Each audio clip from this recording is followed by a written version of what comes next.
남들보다 하루를 일찍 시작하는 사람들이 있습니다. 보통 사람들은 한 7, 8시쯤 일어나서 이제 생활하고 출근하고 학교 가고 그럴 때 아주 일찍 시작하는 사람들은 5시 혹은 6시 아니면 더 빨리 4시부터 움직이고 그렇게 하는 사람들이 있습니다. 그런 사람들은 요즘 같으면은 아주 추운 날씨죠. 그리고 컴컴하고 그럴 때 보이는 게 아무것도 없습니다. 앞이 보이지도 않고 또 사람도 안 보이고 그리고 아무도 나와 있지도 않는 그런 상황에서 더 앞서 나가는 것입니다. 더 부지런하게 나갑니다. 새벽부터 그렇게 움직이는 사람들 중에 참 부지런한 그런 사람들 중에 이기적이거나 혹은 자기 자신을 즐기려고 하는 사람이 별로 없습니다. 찾아보면 새벽부터 놀러 다니는 사람 보셨습니까? 놀면 다 저녁에 놀지. 편안할 때 자고 싶은 거 다 자고 또 쉬고 싶은 거 다 쉬고 그러고 놀지. 쉬지 못하고 자지 못하고 그리고 또 피곤한 몸을 이끌고 그렇게 움직이는 사람들, 그런 사람들이 이렇게 자기의 즐거움을 위해서 움직이기는 쉽지 않습니다. 그러니 대개 혹 모르겠습니다. 또 특별한 경우가 있을지, 그러나 대부분이 새벽부터 이렇게 일찍 하루를 일찍 시작하는 사람들은 정말 목표가 있는 사람들입니다. 그런 목표는 지금 현재 보이지는 않지만 그 보이지 않는 목표를 향해 나아가는 그런 아주 부지런한 사람들입니다.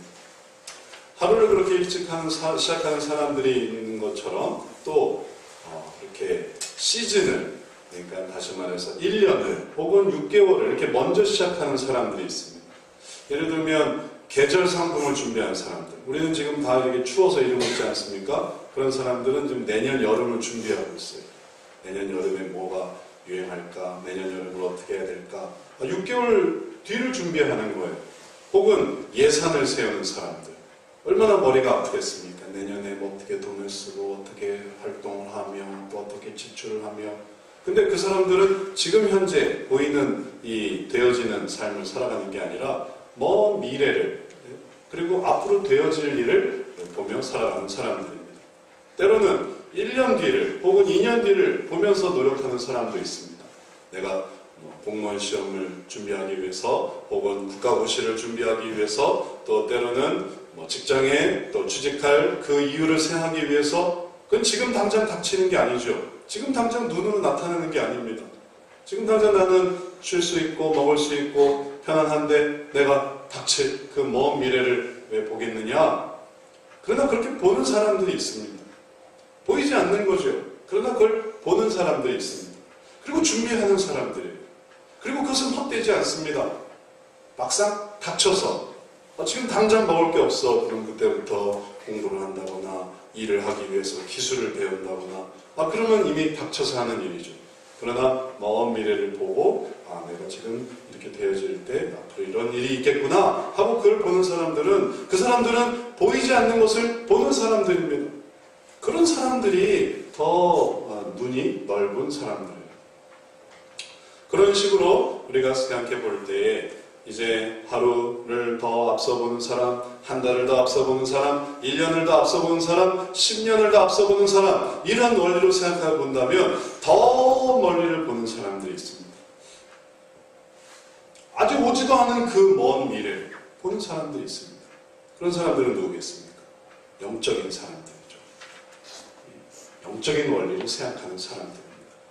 그런 사람들에 대해서 이 세상에서 지금 현재 보이는 것과 갖고 있는 것과 누리는 것에 초점을 맞춘 사람들은 그걸 이해를 못합니다. 그것은 죽은 다음에 얘기 아니고 죽은 다음에 얘기합시다. 죽은 다음엔 이미 늦었어요. 이미 죽었는데 뭘 따지겠습니까? 이미 끝났는데. 문 닫았는데 문 열어달라고 할 수 있습니까? 버스 떠났는데 세워달라고 할 수 있겠습니까? 이미 다 끝난 거예요. 죽으면 다 끝난 겁니다. 죽으면 제사 지내는 게 무의미합니다. 죽으면 기념하는 게 무의미합니다. 죽었는데 그게 무슨 상관이 있겠어요? 그냥 남은 자들을 위해서, 남은 자들이 그게 자랑이 되고 그게 나의 자존심이 되고 그게 나의 어떤 정체성을 형성하니까 남은 자들을 위해서 하는 거지, 죽은 그 사람은 이미 끝난 겁니다. 그래서 그런 일이 닥치기 전에 우리가 영적인 것을 준비하는 사람이 있습니다. 먼 미래, 우리가 하나님 나라에 갈 것을 생각하고 먼 미래를 기다리는 사람들이 있습니다. 그런데 인간은 바로 그 영적인 것을 생각할 때 비로소 인간이 되어집니다. 비로소 사람이 되는 거예요. 그 전에는 그냥 살아 숨쉬는 것 같죠. 그냥 똑같이 동물들처럼 그렇게 생존을 위해서만 그렇게 하는 것 같죠. 그러나 우리 인간에게는 하나님께서 주신 하나님의 형상이 있습니다. 하나님 닮은 그 뭔가가 있습니다. 그 닮은 뭔가, 그 닮은 구석이 있는 거예요. 그리고 그 닮은 구석 속에 영적인 것을 바라보며 그것을 향해 나아갈 때 비로소 내가 그냥 한 사람의 휴먼, 한 사람의 인간이 아니고 내가 내 정체성은, 내 본질은 내가 하나님의 그 무엇이구나 라는 것을 깨닫게 되는 것입니다. 비로소. 오늘 성경 말씀에서 보여지는 이 동방 박사들, 그들도 역시 그렇게 지금 당장은 보이지 않지만 그러나 이제 앞으로 나타나게 될 그 먼 미래를 바라보기 위해서 움직이고 있는 사람들이었습니다. 그들에 대해서 성경 말씀은 우리들에게 이렇게 동방 박사들의 모습을 보여주고 있습니다. 헤롯 왕 때에 예수께서 유대 베들레헴에서 나심에 동방으로부터 박사들이 예루살렘에 이르러 말하되 유대인의 왕으로 나신 이가 어디 계시뇨? 우리가 동방에서 그의 별을 보고 그에게 경배하러 왔노라 하니. 자, 동방 박사들은 유대인의 왕으로 나신 이가 태어나셨을 때 동방에서부터 와서 말을 했습니다. 그리고 뭐라고 말하고 있냐면은 유대인의 왕으로 나신 이가 어디 계시뇨? 라고 말하고 있는 것입니다. 지금 그가 유대인의 왕인가요? 아니, 그는 애기예요, 애기. 그냥 애기로 낳았단 말이에요. 그런데 이들은 앞으로 최소한 30년은 더 걸릴 일인데, 유대인의 왕이 되실 때까지 30년이나 더 있어야지만 그게 되어질 일인데, 그걸 먼저 보고, 그리고 찾아온 겁니다. 왜냐하면 그들이 별을 보는 사람들입니다. 이 별을 보면서 사람들의 어떤 성공과 그리고 사람들의 미래를 예측하는 그러한 사람들이었는데 이들이 보다 이런 별은 처음 보는 거예요. 동방에 한 사람이 태어났는데 세상에 보다 이런 별은 처음 봤어요. 이렇게 밝고 이렇게 휘황찬란하며 이렇게 놀라운 별은 처음 봤단 말이에요. 근데 그걸 기다릴 수가 없었어요. 그 사람이 어떤 사람이 될지, 나중에 어떤 사람일지 나중에 보고서 나중에 시간이 가서 본다? 이걸 기다릴 수가 없었던 거예요. 그래서 내가 지금 유대인의 왕으로 태어나신 그 분을 내가 만나야 되겠다 해서 왔던 것입니다. 그리고 그렇게 그렇게 유대인의 왕으로 오신 그 아기께 경배하기를 원했습니다. 그래서 그들은 먼 거리를 걸어서 왔습니다. 먼 거리를 여행해서 왔습니다. 가장 귀한 보물을 준비해가지고 왔습니다. 지금은 아기지만, 지금은 큰 의미가 없을 수도 있겠지만, 먼 미래를 우리가 어떻게 알겠습니까? 어떻게 될지 어떻게 알겠습니까? 그러나 그들은 그 미래를 보고 있습니다. 그리고 그렇게 경배하기 위해 오는 것입니다. 보이는 것을 보는 사람, 보이지 않는 것을 보는 사람의 차이가 바로 여기 있습니다. 보이는 것을 보는 사람, 되어진 것만을 보는 사람, 그것은 먼 미래를 보는 사람과는 달리 그 되어지는 것에 일희일비합니다. 그리고 보이는 것이 보이면 기뻐하고 보이는 것이 사라지면 슬퍼하고 또 기뻐하고 슬퍼하고 기뻐하고 슬퍼하고 늘 희노애락이 지금 보였느냐 보이지 않느냐에 딸려 있어요. 그리고 뒤죽박죽인 거예요. 그때 다른 거예요. 그러나 보이지 않는 것을 보는 사람은 원래 보이지 않는 것을 보는 것이기 때문에 그 보이지 않는 것을 보면서 그 영원한 것을 보면서 거기서 꾸준합니다. 그리고 꾸준히 나아갑니다. 그리고 마침내 그것을 이루게 됩니다. 그 꾸준한 열정과 그 꾸준한 열심이 그로 하여금 먼 길을 가게 하기도 하고 자기의 귀한 것을 드리게 되기도 하고 그리고 그것이 큰 가치를 갖게 되기도 하는 그런 삶을 살아가게 되는 것입니다.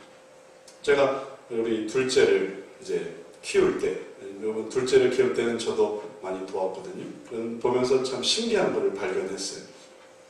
첫째는 어떻게 키웠는지 모르겠는데 하여튼 둘째는 키우다 보니까 그런 걸 보게 되더라고요. 이게 애기였을 때 한 음식점에 갔는데 음식점에 가서 뭔가를 보고 빵긋 웃는 거예요. 그래서 얘가 왜 이걸 빵긋하고 웃지 하고 이렇게 보니까 팬더 그림인 거예요. 팬더 그림이 있는 음료수통이 자기 앞에 딱 놓이니까 여기 까르르 웃는 거예요. 아, 신기하다. 그래서 이걸 이렇게 딱 뺐습니다. 그럼 다시 시무룩해져요. 그리고 다시 이걸 딱 보여주니까 까르르 웃는 거예요. 그리고 다시 빼니까 또 시무룩해져요. 보니까 웃는 거예요. 우리 애기가 1살인가 2살인데 보니까 좋고 없으니까 슬프고 보니까 좋고 없으니까 시무룩하고 그러더라고요. 그런데 얘가 좀 커지니까 그 다음에 보인 다음에 자기가 원하는 걸 보인 다음에 이게 사라지니까 그 다음에 그걸 찾더라고요. 찾기 시작하는 거예요. 없어지니까 그냥 다시 이렇게 이제 시무룩해지는 게 아니라 그게 어딨지? 그게 어딨지? 하고 그것을 찾기 시작했습니다. 그리고 나중에 더 나이가 들고 그리고 또 더 크고 의사소통이 되니까 그 다음에 어떻게 하는지 아십니까? 있는 걸 딱 뺐으면 그러면은 이제 내놓으라고 해요. 내놓으라고 하고 그거 어디 갔냐고 하고 그렇게 이제 발전되어지더라고요. 보이는 것에 대해서 발전되어집니다. 그래서 우리들이 그렇게 보이는 것에 의식을 하고 보이는 것에 집착을 하고 보이는 것에 열정을 가지게 돼서 우리가 한 인간이 되는데 그러나 우리가 계속 그 수준에만 머문다면 어떻게 되겠습니까? 계속 그 수준에 보이는 것, 갖고 있는 것, 또 알고 있는 그리고 또 소유하고 있는 것에만 그 기쁨이 있다면 우리는 어떤 사람이 되겠습니까? 거기에 사로잡히는 사람이 되는 거예요. 제가 봤던 그 어떤 그 광고 중에 그런 광고가 있었어요. 일단의 한 무리와 그 다음에 일단의 한 남녀 한 무리가 그 자기 친구 집에 초대가 된 거예요. 여러분이 혹시 그런 광고를 보신 적이 있는지 모르겠는데 여자들은 이제 여자, 그 다음에 남자들은 남자와 함께 이렇게 하다가 그 집을 소개해 주겠다고. 그래서 이 여자가 자기 여자친구들 자기 어떤 방으로 딱 소리를 데리고 간 거예요. 딱 데려가니까 그 방에 들어간 여자들이 막 소리를 질렀어요. 소리를 질러요. 왜 소리를 질렀냐면 거기에 신발이 가득했어요. 신발이 가득해. 그러니까 막 너무 그냥 기뻐서 그걸 보니까 너무 기뻐서 막 소리를 지르는 거예요. 근데 갑자기 저쪽 방에서 또 남자들이 막 소리를 지르는 거예요. 소리를 지르는 거예요. 남자들도 같이 모여서 이 남자가 같이 데리고 들어갔는데 글쎄 거기에 엄청난 게 있었던 겁니다. 그게 뭐가 있었겠어요? 제가 뭐 말하기 어려운데 거기에 엄청난 게 있어요. 남자들이 좋아하는 거 엄청난 게 있었어요. 사람들은 제가 좋아하는 것에 아주 환호합니다. 내가 좋아하는 팬 혹은 내가 좋아하는 연예인, 내가 좋아하는 어떤 대상에 아주 열광합니다. 그게 또 선호도가 다 달라요. 남자들은 뭐 자동차, 남자들은 어떤 전자제품, 남자들은 어떤 유흥 물품, 남자들은 어떤 쾌락의 어떤 도구가 되는 것들, 그리고 그런 것들에 아주 열정을 갖고, 여자들은 또 거기서 내가 내 신분을 나타낼 수 있는, 혹은 내가 마음에 들어하는, 내가 좋아하는 옷이나 가방이나 신발이나, 혹은 뭐 여러 가지 장신구나, 그런 것들을 소유하고, 그런 것들을 또 갖고 싶어 합니다. 그게 우리 인간이에요. 거기까지는 다 자라납니다. 거기까지는 다 그게 뭔지를 다 깨달아 갑니다. 그런데 그것이 우리들의 결핍을 채워줍니까? 그것이 우리들의 마음속에 깊은 곳에 있는 그 영적인 부분을 채워줄 수 있습니까? 하다 보면 다 실망하는 거예요. 평생 그것을 쫓아가려고 하다가 죽거나 아니면 그것을 쫓아가 봤는데도 거기서도 만족하지 못하고 공허함을 느끼거나 보통 인간이 다 거기에 끝나는 것입니다. 그런데 바로 우리들에게 하나님께서는 인간에게 주신 그 하나님의 형상, 그 영적인 것을 알게 하셨습니다. 얼마나 허무합니까? 이 인생이 어쨌든 누리고 나서 죽은 다음에 사라진다는 건 이것은 얼마나 허무한 것입니까? 인간이었지만 동물과 다를 게 없구나. 동물도 땅에 묻히는 것처럼 우리도 태어났다가 이 땅에 묻히고 그리고 사라지는구나 하면 이거는 정말 절망 그 자체, 낙심 그 자체, 무슨 짓을 해도 그걸로 끝난다는 거예요. 그러나 주님께서 우리에게 영원을 사모하는 마음을 주셨습니다. 그게 끝이 아니라는 것을 알게 하셨습니다. 그것은 오직 하나님 안에서만 발견이 되는 거예요. 왜냐하면 하나님 안에서만 이 모든 일의 시작과 이 모든 일의 끝이 어떠라는 것을 설명해 주고 있기 때문에 그래요. 며칠 전에 저희 첫째 아이가 자기 중학교 과학 시간에 우주가 어떻게 확장되는지를 배웠다고 그러면서 그 얘기를 나오다 보니까 거기서 종교 논쟁이 이루어졌대. 아이들은 이 우주가 확장되는 걸 보면서 신이 어디 있냐라고 말하더래.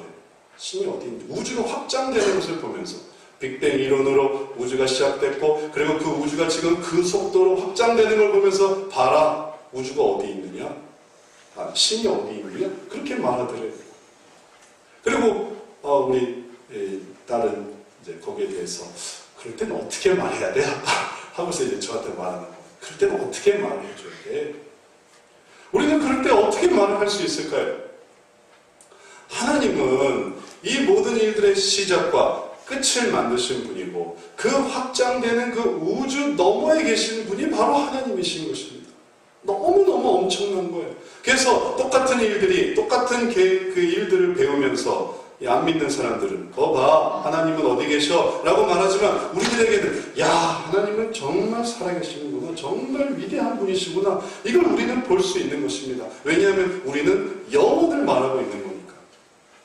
이 시간의 무한대, 공간의 무한대, 그 모든 무한대를 우리는 원래 애초부터 생각하고 있었습니다. 그게 바로 영혼이라는 개념이에요. 그러니 이 모든 것은 유한해. 언젠가 시간은 끝나게 돼 있어. 언젠가는 모든 것에 한계가 이를 수 있어 라고 생각했던 사람들에게 우주가 지금 무한히 확장되고 있다는 개념은 얼마나 놀라운 거겠습니까? 그거는 얼마나 쇼킹한 일이겠어요. 충격적인 일이겠어요. 그러나 우리들은 원래 그런 생각이었는데 원래 하나님이 빅뱅 이론 그대로 하나님이 세상을 한 번에 확 창조해 주셨고 그리고 그 세계 속에서 우리를 그 영원한 세계로 인도해 주시라는 것을 원래부터 배우니까 오히려 그 과학이 더 작아 보이는 거예요. 시간과 공간의 어떤 무한한 확대 그걸 보면서 우리는 야 이런 게 영원해서 이렇게 이루어질 수 있겠구나 라는 것. 과학자들이 지금 발견한 그것이 우리들에게는 영혼을 오히려 더 깨닫게 되는 근거가 되어지고 있습니다. 우리들에게 그것을 알게 하시는 분이 하나님이시고 그리고 그것을 알게 될 때 우리들은 우리가 어떤 존재인지를 깨닫는 거예요. 그 영원하신 하나님의 자녀들인 것입니다. 영원하신 하나님의 사람들인 거예요. 우리의 소속이, 우리의 신분이. 그것이 얼마나 우리들을 독특하게 만듭니까? 우리가 한 사람으로서 얼마나 독특하게 만듭니까? 한번 생각해 보세요. 개가 묵상하는 거 보셨습니까? 고양이가 누군가를 이렇게 경배하는 거 보셨습니까? 동물들이 뭔가에 대해서 종교심을 갖는 거 보셨습니까? 그건 불가능한 거예요. 오직 우리 사람, 우리 인간만 누군가를 경배할 수 있습니다. 동물과 인간의 차이예요. 경배할 수 있단 말이에요. 동물은 그냥 살아가는 거예요. 그냥 공격받으면 대응하고 내 생존을 위해서 살아가면 그럼 그거는 그냥 동물이에요. 인간은 동물이 아닙니다. 인간은 더 큰 존재를 의식하는 그럴 수 있는 영적인 사람이에요. 그래서 그분 앞에 뭘 할 수 있냐면은 경배를 드릴 수 있는 겁니다. 그분을 섬길 수가 있어요. 애초에 종교성이라는 게 인간에게만 있어요. 종교성이 없는 인간을 한번 생각해 보십시오. 그는 아무도 두려워하지 않아요. 그는 아무도 의식하지 않습니다. 그는 자기 마음대로 생각하고 자기 마음대로 행동합니다. 그는 전혀 종교적이지 않아요. 그리고 그는 어떤 사람입니까? 악한 사람이죠. 그는 아주 지독하게 악한 사람입니다. 아주 이기적이고 아무도 생각하지 않는 거예요. 그렇지 않은 사람이 있을 수 있겠지만 하여튼 그런 사람을 생각해 볼 수 있습니다. 그러나 이제 그런 특별한, 그러지 않은 특별한 사람이 있을 수 있는 그러나 대부분의 그런 사람들은 종교성이 없을 때 그렇게 전락해 버리지만 한 동물로 생존 본능으로 살아가는 사람처럼 전락해 버리지만 그러나 이제 하나님의 사람들을 생각해 보십시오. 그러면 다 경배하는 마음이 있어요. 다 그걸 따르려는 게 있어요. 젊은 사람이나 나이 든 사람이나 애들이나 노인이나 다 거기서 경배하려는 마음이 있습니다. 때로 그런 경배하는 마음이 전혀 없는 사람들은 그 모습이 너무 이상하게 보이겠죠. 저 사람들은 애들도 저희가 저렇게 엎드려서 기도를 하네. 노인이면 살 만큼 다 살았잖아요. 이제 뭐 두려울 게 뭐가 있겠어요. 근데 노인도 그렇게 손을 모으고 그렇게 경배를 하고 기도를 하네. 저 사람들 되게 이상한 사람들이다. 불신자들이 보기에는 되게 이상하게 보인단 말이에요. 그러나 이것이 우리 믿는 사람들에게 너무 당연한 것은 우리의 존재를 깨달았단 말이죠. 그 영원함의 그 주체이신 하나님을 알게 됐어요.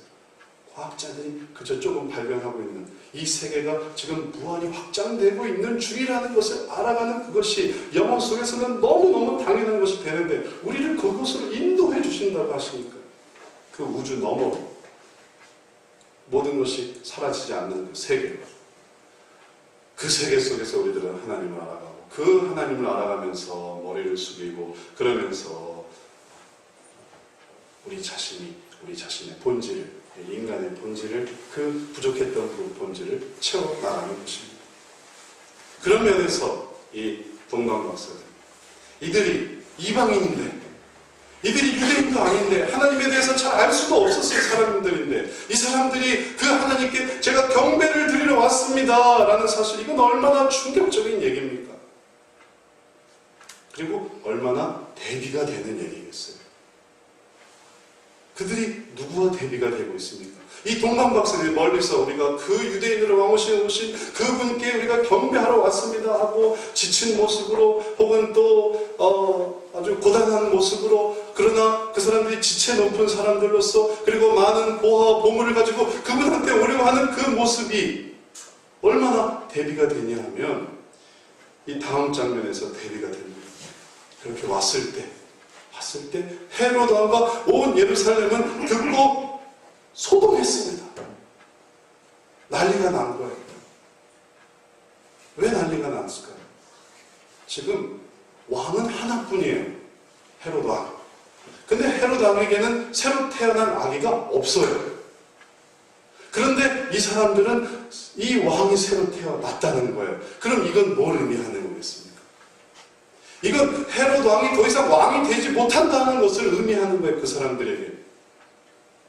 뿐만 아니라 온 예루살렘들에게는, 서기관들에게는, 바리새인들에게는, 대제사장들에게는 이건 뭘 의미합니까? 지금 헤롯 왕에게 지금 잔뜩 이렇게 접붙여놨는데, 헤롯 왕에게 지금 적응해놨는데 새로운 왕이 오신다, 놀라운 왕이 오신다, 이건 이 모든 세계를 다 뒤엎는 거예요. 그러면 자기 세계가 흔들릴 수 있는 것이죠. 그래서 지금 이 얘기는 기쁜 소식이 아니에요.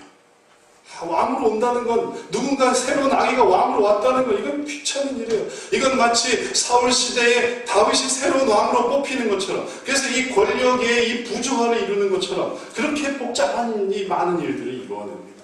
우리가 지금 이걸 어떻게 이루어냈는데, 이걸 어떻게 형성해냈는데, 여기에 새로운 왕이 오셔서 또 다른 왕을 모셔야 된다. 내가 지금 이 상황에서는 잔뜩 내 자리를 차지하고 있는데 또 누군가에게 줄을 서야 돼, 또 누군가에게 비유를 맞춰야 돼, 또 누군가를 경배해야 돼. 그것이 불편하고 어렵고 힘든 일이었기 때문에 그들은 소동하고 당황하고 그리고 당황해하면서 어쩔 줄을 몰라 했던 것입니다. 그래서 난리가 난 거예요. 그들이 정말 메시아를 기다리는 사람들이었다면, 그들이 정말로 약속하신 그 그리스도를 기다리는 사람들이었다면, 오히려 동방박사들이 왔을 때, 왔습니다, 우리가 별을 봤는데 그 왕이 오셨어요. 그러면 그래요?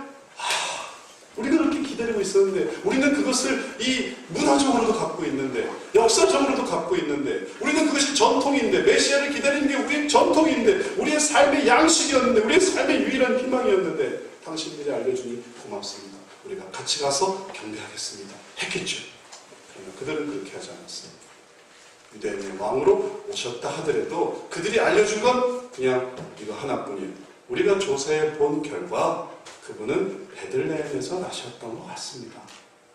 그리고 끝이에요. 끝. 돕는 어떤 인원도 투입해주지 않았습니다. 그리고 어떤 액션도 취하지 않았습니다. 같이 경배하고 싶은 마음이 조금도 없었던 거예요. 왜 그랬을까요? 그들은 자기 일에 바빴다는 거예요. 그들이 비록 문화적으로 아브라함의 자손들이고 다윗의 자손들이고 하나님을 모시고 있는 사람들이고 율법을 가지고 있는 사람들이고 그들의 삶 속에 그 모든 것이 다 들어가 있지만, 그러나 누가 없었냐면 내가 경배할 대상이 없었어요. 그래서 메시아가 왔지만 그 메시아를 무시하고 살아가는 것입니다. 메시아가 자기 하고 있는 일을 잠시 중단시킬 만큼의 중요도가 전혀 없는 겁니다. 내 일은 내가 더 중요한 거예요. 그들이 그 속에 살면서 결혼하고 있었겠죠. 시집가고 있었겠죠. 장가가고 있었겠죠. 일하고 있었겠죠. 공부하고 있었겠죠. 나름의 삶을, 집을 사기도 하고 땅을 사기도 하고 그리고 또 뭔가를 불리기도 하고 나름의 삶을 살아가고 있었겠죠. 그런데 그렇게 살아오는 사람들에게 동방박사들의 방문은 오히려 귀찮은 일이 되었습니다. 조용히 하세요. 시끄럽습니다. 우리는 우리 일 하는데 바빠요.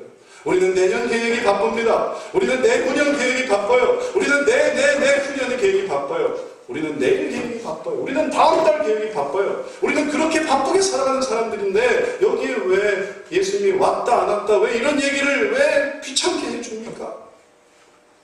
그래서 결국 그들은 아무 반응도 나타나지 않았습니다. 그리고 동방박사들도 그들에게서 얻을 수 있는 게 별로 없었어요. 그냥 베들레헴에 가보세요. 베들레헴에서 어떻게 유대인의 왕을 찾아요? 그냥 아무 대책이 없는 거예요. 그냥 베들레헴에 가보세요. 그게 유일한 단서였어요.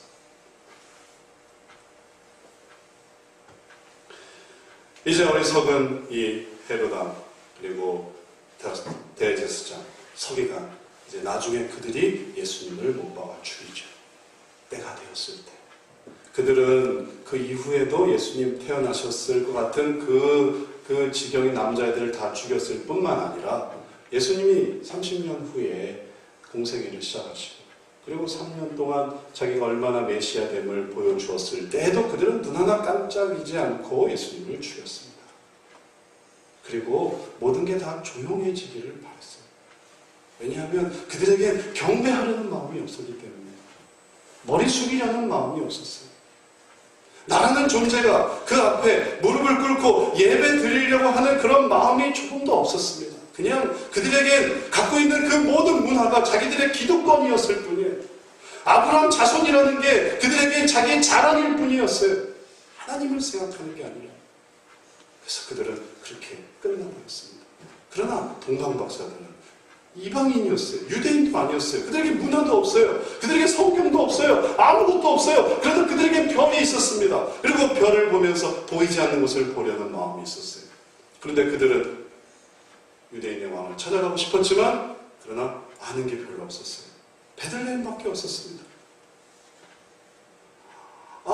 처음엔 유대인의 왕으로 생각을 했고 이 유대인의 왕의 아기가 왕궁에서 태어났으면 얼마나 일이 쉬워요. 네? 왕 찾아가면 거기에 아기가 태어나면 이 아기가 유대인의 왕이야. 그러면 그렇게 하면 쉽겠지만 이제 얘기가 복잡해졌습니다. 이제 베들레헴이에요. 이거는 왕의 아이가 아니었어요. 이제 여영집 사람의 아이였습니다. 보통 사람의 아이로 태어난 거예요. 이제 그 아기를 어떻게 무슨 재주로 그걸 찾냔 말이에요. 고민은 되겠죠? 그리고 거기에 대해서 혼란이 돌아가겠죠? 집으로 돌아갈까? 왜냐하면 찾을 가능성이 없으니까. 우리가 분명히 별은 보았지만 그러나 그 별 따라서 이스라엘에 왔고 그리고 이스라엘에 왔지만 그러나 내 생각대로 왕궁에서 아기를 찾을 수는 없었고 베들레헴으로 가라는데 이 베들레헴은 자기들에겐 외지고 그리고 소도시고 그리고 도저히 거기서 도대체 어떻게 그 아기를 찾을 수 있겠어요? 낙심이 됐겠죠. 그만뒀을까요? 그러나 그들은 그만두지 않았습니다. 그만둘 법도 한데 그런 한계와 그런 어려움 속에서 그만둘 법도 한데 그들은 그만두지 않았어요. 그리고 계속 길을 걸어갔습니다. 오늘날에도 하나님을 만나기 위한 노력이 경주되고 있습니다.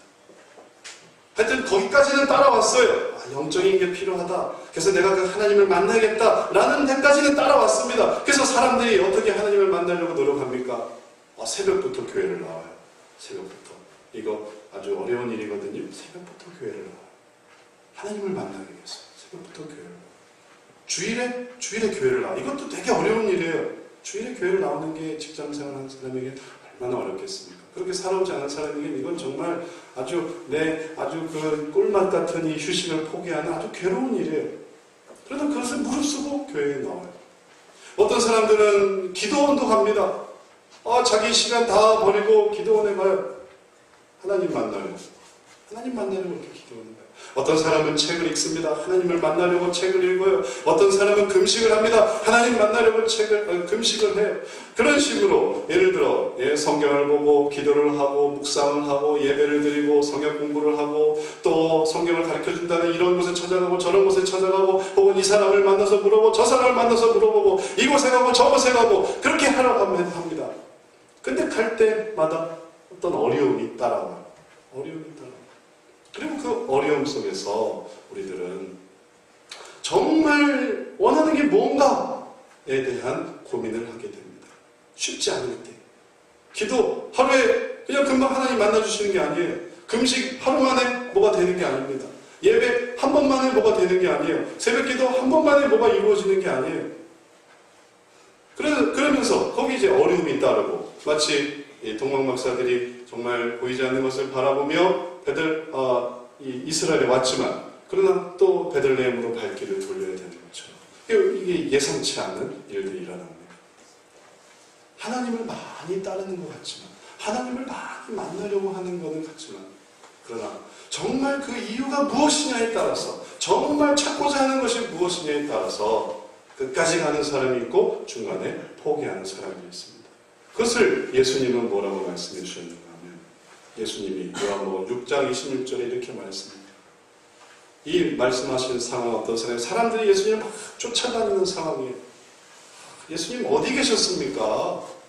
우리가 예수님을 쫓아다녔는데 예수님 어디 계셨어요? 그런 상황에서 예수님이 이렇게 말씀하셨습니다. 예수께서 대답하여 가라사대 내가 진실로 진실로 너희에게 이르노니 너희가 나를 찾는 것은 표적을 본 까닭이 아니요 떡을 먹고 배부른 까닭이로다. 주님이 그걸 아세요. 주님이 그걸 기가 막히게 아시나요? 우리는 모르는 것 같았죠. 우리는 모르는 것 같았죠. 하나님은 우리가 주님을 왜 찾는지 우리는 모를 줄 알았죠. 하나님은 너무너무 잘 알고 계세요. 너희가 나를 찾는 이유가 뭐냐? 표적 때문이냐? 떡 때문이냐? 내가 5,000명을 먹였다는 것 때문에 12강준이가 남았다는 것 때문에 놀라운 경제 원리로 떡 5개와 물고기 2마리 그 작은 것으로 이 놀라운 일을 했다는 것 때문에 그래서 또 그 떡을 먹고 싶어서 찾아오는구나. 그들이 주님을 찾기는 했지만 그들이 정말 원했던 건 내 이 세상의 행복뿐이었습니다. 내가 정말 원하는 건 집 한 번 사는 거였어요. 내가 정말 원하는 건 애기 한 번 낳는 거였고 내가 정말 원하는 건 승진 한 번 하는 거였어요. 내가 정말 원하는 건 대학 한 번 합격하는 거예요. 그러니 그때뿐이란 말이에요. 그때뿐. 원하는 건 떡이니까 떡을 먹고 배부른 그 맛을 아는 거예요. 그 느낌이 뭔지를 아는 거예요. 주님이 떡을 주는 주님이 떡을 먹으니까 병원을 갈 필요가 없네. 병원비가 절약이 됐어요. 병원비가 절약이 됐어요. 그냥 병원에 가서 치료받으면 날걸 주님께 하려고 하니까 병원비가 굳었어요. 또 주님께 기도를 하니까 내가 공부를 안 했어요. 내가 공부를 안 했는데 기도를 하니까 그게 합격이 됐어요. 야, 공부 안 해도 이게 되는구나. 내가 노력하지 않은 것을 얻고 내가 뿌리지 않은 것을 거두고 내가 쉽지 않은 것을 얻게 하시는 거라고 생각할 때 그때 주님을 따른단 말이에요. 떡을 먹고 배부르기 때문에. 그런 모습을 보면서 주님은 안타까워하셨습니다. 너희들 참 안타깝다. 너희들이 나를 떡 보고 쫓아다니는구나. 그런데 주님이 정말 주고자 하시는 것은 무엇이었을까요? 주님이 자기에게 나오는 새벽에 나오는 주일에 나오는 평일에 나오는 혹은 기도원으로 나오는 산으로 나오는 들로 나오는 금식으로 나오는 아니면 자기 자신의 어떤 노력과 또 경건과 신앙 성숙과 내가 청교도를 알고 또 신학자를 알고 뭘 알고 그런 모든 것 속에서 정말 주님이 알게 하고자 하는 것은 무엇이었을까요? 주님이 정말 주려고 하시는 건 그 다음에 있었어요. 썩는 양식을 위하여 일하지 말고 영생하도록 있는 양식을 위하여 하라. 이 양식은 인자가 너희에게 주리니 인자는 아버지 하나님의 인치신 자니라. 주님은 한마디로 말하면 주님 자신을 주고 싶었어요. 주님 자신. 우리가 만약에 주님은 필요 없고요. 주님은 괜찮습니다. 주님은 전 됐어요. 전 부담스러워요. 주님은 부담스럽고 그냥 주님의 돈을 주십시오. 주님의 형통을 주십시오. 주님의 강력을 주십시오. 주님은 괜찮아요. 주님이 함께 하시면 모든 일을 이루신다면서요. 그 모든 일을 이룰 수 있는 그 슈퍼맨 같은 그 능력을 주시고 주님은 안 주셔도 됩니다. 라고 할 때 주님이 정말 원하시는 건 우리에게 주님을 주시는 거예요. 그 하나님을 받게 되는 거예요. 그게 바로 표적을 따라가는 겁니다. 그 표적. 하나님을 알아가는 그 표적. 이게 하나님이구나. 하나님이 이런 분이었구나. 내게 하나님은 이런 분이었구나. 라는 것이 있을 때 비로소 썩는 양식이 아니라 이건 다 썩어요. 순진은 한 번만 하겠습니까? 그건 얼마 지나면 또 썩어요.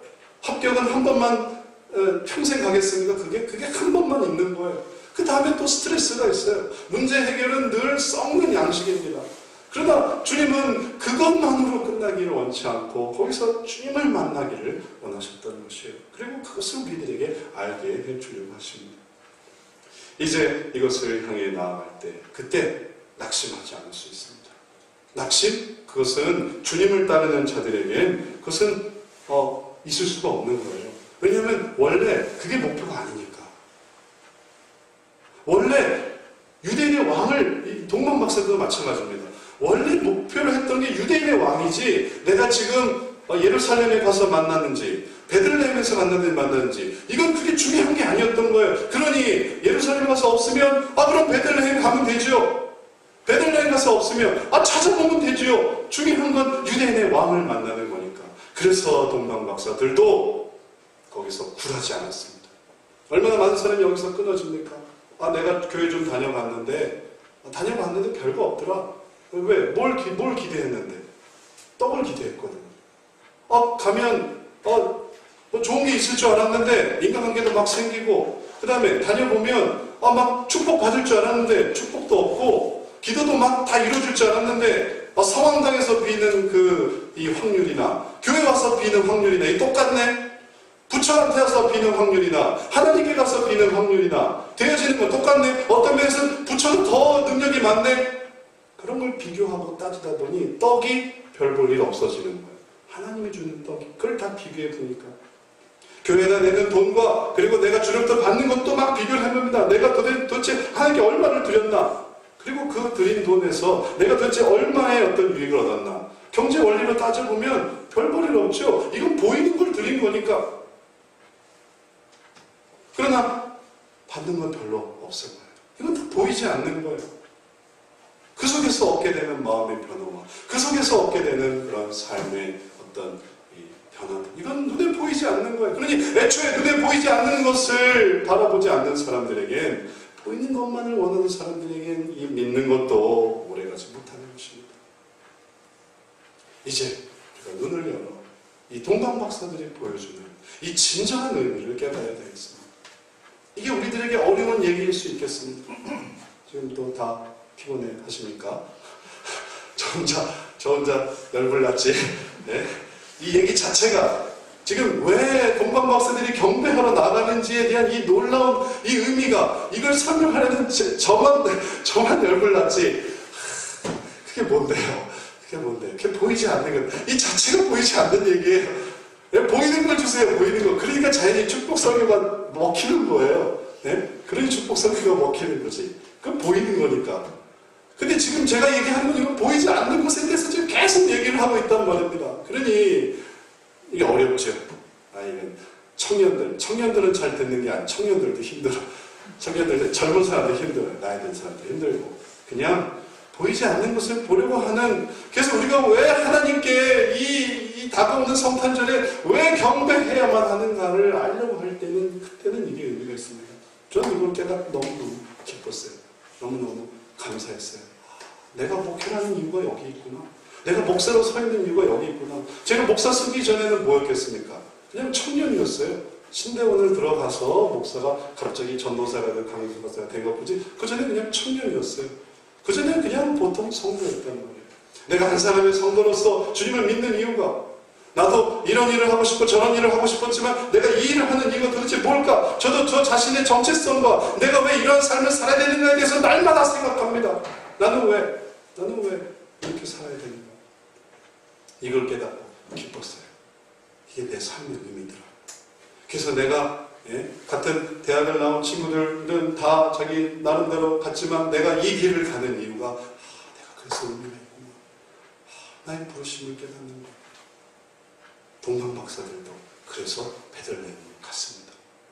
우리가 그렇게 가는 사람들이에요. 여러분의 직업이 다 다양하고 여러분의 신분이 다 다양하지만 우리들의 목적은 다 동일해요. 하나님의 나라 가면 뭘 했었는지를 말할 수 있겠죠. 뭘 했었다고. 내가 저 세상에 살 때 뭐였었다고.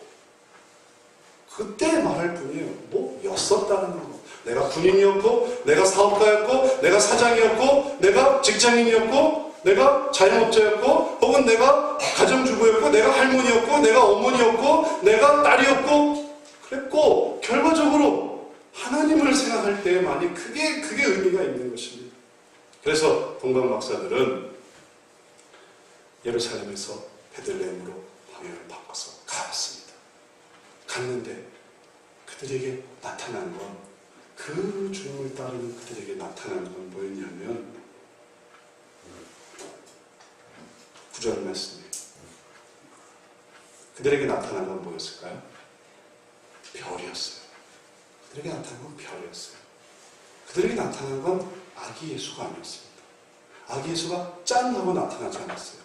그래서 제가 아까 말씀드렸던 우리 저희 큰딸, 중학생 큰딸이 친구들이 그러는 거예요. 야, 하나님 계시면 보여줘. 내 앞에 데리고 와봐.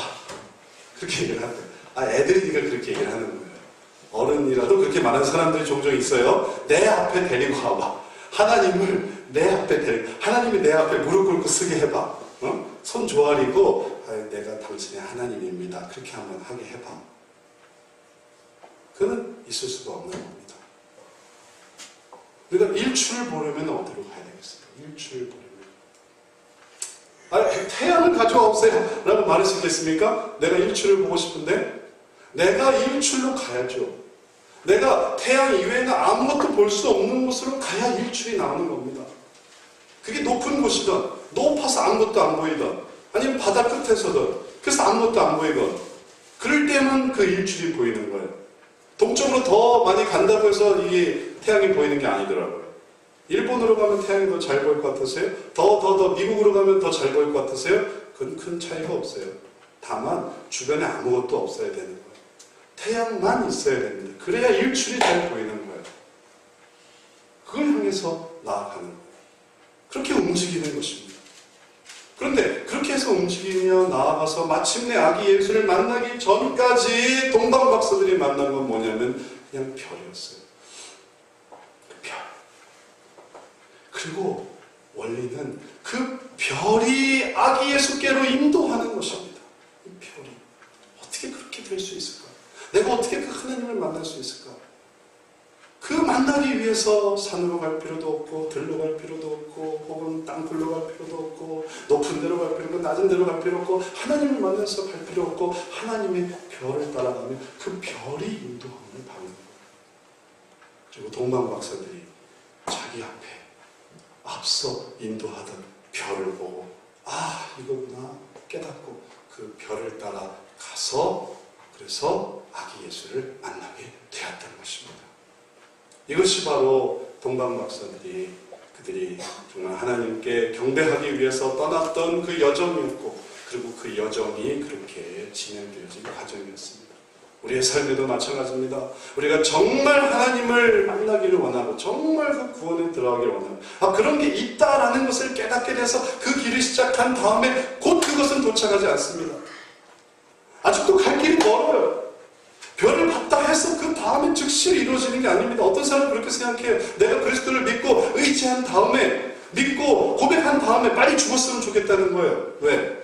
그러면 그 먼 거리를 가지 않아도 되니까. 얼마나 이기적인 생각입니까? 얼마나 자기중심적인 생각이에요. 하나님은 뭘 원하시는데 방향을 깨달았다 하더라도 그가 가기 위한 과정이 필요해요. 왜냐하면 그 과정을 통해서 그가 변화되어지니까 그가 하나님 앞에 설 수 있는 겁니다. 내가 하나님을 믿었다 하더라도 지금 내가 믿고 있더라도 내가 지금 하나님 앞에 설 수 있습니까? 내가 내 재능을 주님 앞에 드릴 수 있었습니까? 내가 그 주님 앞에 부끄럽지 않은 자로 설 수 있었습니까? 내가 정말 그 주님 앞에 영광을 돌릴 수 있는, 경배를 돌릴 수 있는 한 사람으로 설 수 있습니까? 없지요. 그러니까 별의 인도함을 받아야 되는 거예요. 준비해야 되는 거예요. 그 준비 속에서 한 걸음 한 걸음 나가야 되는 것입니다. 왜 우리에게 교회가 필요합니까? 왜? 그냥 각자 알아서 믿고 천국 가면 되지. 왜 교회가 필요해요? 이 교회가 얼마나 사람들을 훈련시키는데요. 이 교회에 대해서 성경은 말씀하시기를 진리의 기둥과 터라고 했습니다. 교회 다닐 때만이 그의 모든 성격이 드러나요. 교회 생활하면서 그가 무슨 생각을 하며 어떻게 삶을 살았는지가 드러나게 돼요. 교회 안 다니고 혹은 교회 생활 안 하고 혼자 신앙생활 해보십시오. 그는 여전히 이기적일 것입니다. 그는 여전히 자기 중심적일 것입니다. 그는 때로 하나님을 다 오해해버릴 것입니다. 그러나 교회 생활하면서 생각한 대로 말해보고 말해본 대로 행동해보고 그 행동을 나누다 보면서 그는 내가 지금 하나님을 모시기에 너무 부족하구나. 내가 뭘 준비해야 되는구나. 내가 뭘 채워야 되는구나. 내가 정말 주님을 만나기 위해 기름이 필요한데 이 기름이 너무너무 없구나라는 것을 깨닫게 되고 이런 깨달음 속에서 마침내 이거를 주님 앞에 드릴 경배하는 한 사람으로 설 준비가 되는 것입니다. 그 가치를 알 때 그 앞에 엎드릴 수 있지. 그 가치를 모르면 하나님 앞에 꼿꼿이 얼굴을 들고 난 이제 천국 왔네. 천국은 그것만 생각할 거예요. 죽지 않았네. 그것만 생각할 거예요. 그것이 하나님께 엎드려 절하는 곳이라는 것을 알지 못하고. 왜냐하면 그 가치를 알지 못하기 때문에 애초에 그것도 실현할 수가 없게 되는 것입니다. 이제 말씀을 마치겠습니다. 동방 박사들이 자기들이 하나님께 경배를 하러 가겠다라는 그 계획을 가지고 나옵니다. 그리고 그 계획이 우리들에게 보여지고 있습니다. 그 계획을 처음 헤롯 왕에게 또 서기관들에게 그 예루살렘 사람들에게 얘기했을 때 그들은 다 너나 가세요. 하나님께 경배하러. 당신이나 가세요. 당신이나 실컷 경배하세요. 우리는 우리 일 하겠습니다. 그들은 그 경배 계획에 동행하지 않았습니다. 우리는 어떻겠습니까? 우리는 원래 이 하늘을 그렇게 살아왔습니다. 우리는 지금까지 살면서의 이 목적이 주님을 만나기 위한 목적이었어요. 그러니 그 말이 이제 우리에게는 어떻게 들리냐면 그렇게 하면 되겠구나. 너무너무 좋은 아이디어예요. 동방 박사들의 이 경배 계획이라는 게 우리들에게는 그렇구나. 내가 그렇게 주님께 경배해야 되겠구나 라는 그 마음을 강하게 가질 수 있는 계기가 되는 것입니다. 여기에 동참하신 여러분 되시기를 축원합니다. 우리가 우리 삶 속에서 할 수 있습니다. 멀리 가는 얘기가 아니에요. 특별한 일을 하라는 게 아닙니다. 내가 학생으로서 어떻게 하면 주님을 경배할 수 있을까? 최소한 다가오는 이 성탄절에 내가 어떻게 하면 그분께 경배할 수 있을까? 생각해 볼 수 있습니다. 내가 내 직장 생활에서 어떻게 그분을 경배할 수 있을까? 이게 정말 중요하구나.